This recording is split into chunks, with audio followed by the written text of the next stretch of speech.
Where in the Adirondacks can you see these cheesemakers, and this landscape that inspired paintings from the region's most celebrated artist? Only Asgard Farm in Au Sable Forks, New York offers the fun of a farm tour and a journey into Adirondack art history. Painter and illustrator Rockwell Kent lived on the farm from the late 1920s until his death in 1971. He christened the 1,500-acre property Asgard, which in Norse mythology is the heavenly residence of the gods. I think he found solitude here, he found beauty here. He really appreciated the hard work that farming offered. That was an inspiration to him as well. Asgard co-owner Rhonda Butler purchased the land in 1988. The rundown farming land had been split into 3 different properties. She and her husband set out to return Asgard to its former glory. I'm happy to be a part of this place because I really love the work of farming, and I really love the Adirondacks. As this painting shows, Kent established his farm as a Jersey cow dairy. The Butler family made some changes. Asgard is primarily a goat dairy farm. We raise and milk goats here, and we use the milk to make cheese. These are some of the kids that we had this year during kidding season. This year we had 115 kids. Butler's daughter, Joanna Brunner, often leads tour groups around the farm. We raise many of the kids for meat. We also will sell as many as we can to families who just want pets. I love seeing the goats. They run up to the fence and greet you and start baying, get excited to see you, jump up on you. The goats are really cute. I love interacting with them. Come on, everybody. The lucky visitor may see about 52 goats parading to the milking parlor. This is where we bring all of our goats in twice a day to be milked. They're milked at 5 a.m. and 4 p.m.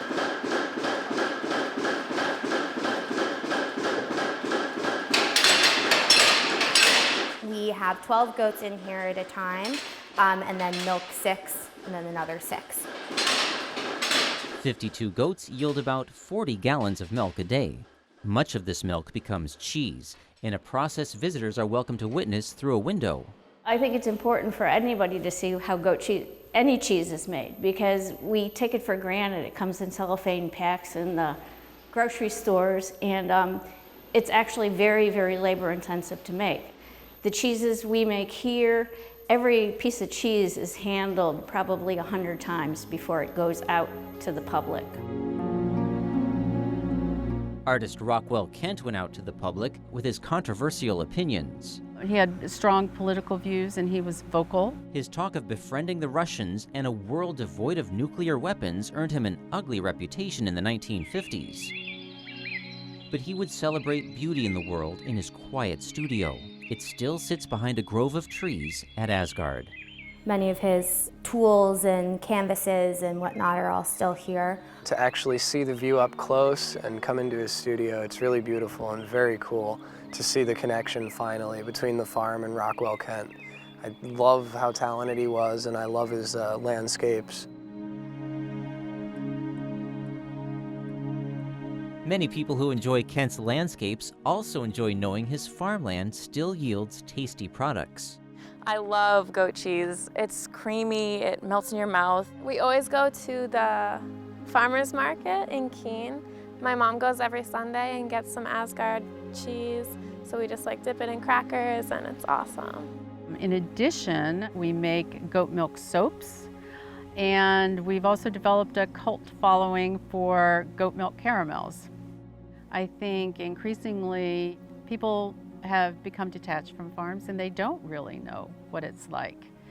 And so when they come here, we're able to explain it to them. They're oftentimes blown away by the intricate nature of it. So I really enjoy explaining that or discussing it or talking to people about it and seeing their reaction about what farming is like. It's important to me to be a part of this place because it is beautiful. It has a pedigree, once having been the home of Rockwell Kent. We like what we do and we're very enthusiastic about it, and we enjoy sharing that enthusiasm with other people.